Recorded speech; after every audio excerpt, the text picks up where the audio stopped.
এনসিপির একটি কর্মী জীবিত থাকা অবস্থায় আওয়ামী লীগ রাজনীতি করতে পারবে না বন্ধুগণ। ইনকিলাব ইনকিলাব।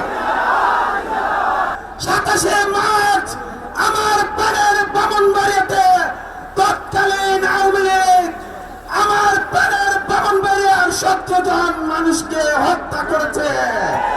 আমরা স্পষ্ট বলে দিতে চাই, আমরা বিপ্লবীরা এখনো মারা যায়নি। আমার ব্রাহ্মণবাড়িয়ার শহীদের বিচার আজ পর্যন্ত হয়নি।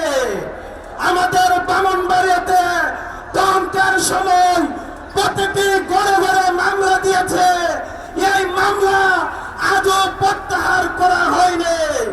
আমি আজকের সমাবেশ থেকে বলে দিতে চাই, আজকের পর থেকে ব্রাহ্মণবাড়িয়ার আর কোন মামলার আসামি মোদী বিরোধী আন্দোলনে যাদের বিরুদ্ধে মামলা দেওয়া হয়েছে তারা আজকের পর থেকে আর কোর্টে হাজিরা দিতে যাবে না।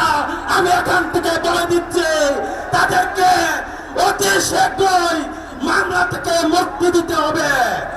বান্ডেল থাকলে প্রতি সেনমানিতে টাকা বাঁচবে।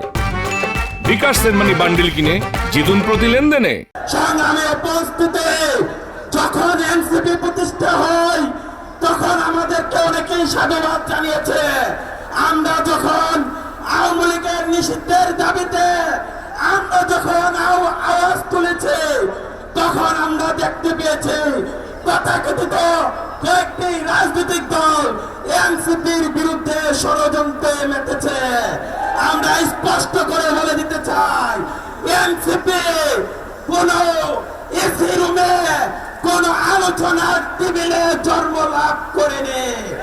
এনসিপি 2000 বিপ্লবী শহীদ যোদ্ধা এবং অগণিত আহত যোদ্ধার সমন্বয়ে, জুলাই বিপ্লবীদের সমন্বয়ে এনসিপি গঠিত হয়েছে।